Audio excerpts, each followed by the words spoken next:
Bonjour à tous et bienvenue sur boursicoté.com pour cette nouvelle analyse technique du CAC 40 en clôture avec donc une très belle séance portée par le luxe suite à la diffusion des résultats de Richemont en Suisse.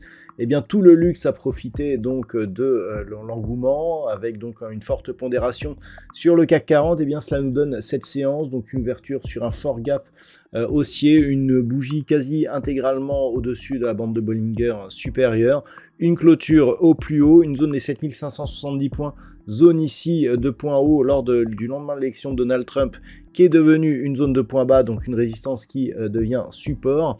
Et donc au terme de cette séance à 7634,74, le CAC 40 gagne 2,14% par rapport à la clôture de la séance précédente. Donc il s'agit d'une très forte phase de hausse qui casse toutes les zones techniques que l'on attendait pour valider la poursuite d'un mouvement haussier suite à cette impulsion. C'est désormais chose faite. On verra maintenant s'il y a du relais par rapport à ce mouvement. Au niveau des indicateurs techniques, eh bien c'est forcément haussier au niveau des histogrammes du MACD, donc qui évolue d'une manière positive dans la partie supérieure de leur zone d'évolution. Nous avons une forte pression que l'on peut observer ici sur la version dynamique du RSI. On se rapproche de la zone de surachat. Des volumes qui sont en hausse et supérieurs à la moyenne. Alors c'est surtout LVMH, comme nous allons le voir sur le palmarès qui provoque un petit peu tout ça.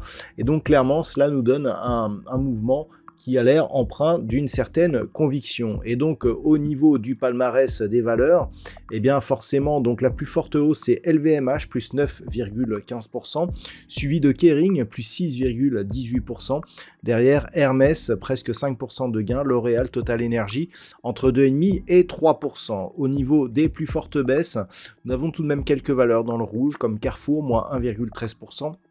Stellantis et Saint-Gobain sont sur des baisses légèrement supérieures à 0,9% et derrière Téléperformance et Michelin sont sur des baisses légèrement inférieures. Donc une bougie ici qui est assez étonnante, on a largement surperformé les autres indices, on a rattrapé le retard que l'on avait pris sur le DAX hier puisqu'on n'a pas ces composantes luxe sur le DAX.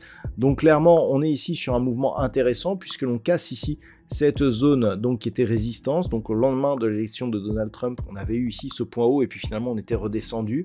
Là on casse ici, on s'inscrit dans une forte hausse.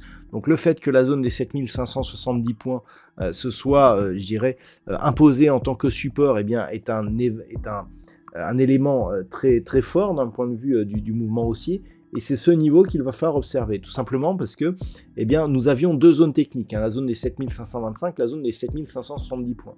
Après s'être approché très fortement ici de cette zone hier, eh bien, on a gapé cette zone et la zone des 7570 points à l'ouverture. On est revenu tester 7570 et on est reparti très fort à la hausse pour clôturer au plus haut. Donc tout cela, ce sont des signaux de force et le fait qu'éventuellement on puisse commencer à combler ce gap dans les séances prochaines, eh bien, seraient des signaux d'affaiblissement. Donc cette zone des 7570 points, elle devient du coup, elle l'était déjà, mais elle confirme son importance.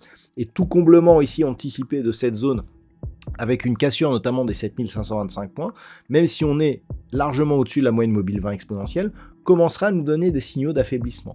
On est globalement haussier tant que l'écho reste au-dessus des 7460 points, donc on a de la marge et désormais on peut viser un retour ici, tant que l'on tient ici cette zone, sur des niveaux comme 7725, voire le point haut ici que nous avions à la fin du mois de septembre, des 7800 points. Donc, je vous le disais depuis quelques jours, il faudrait que l'on casse cette zone des 7570 points pour avoir un signal technique important.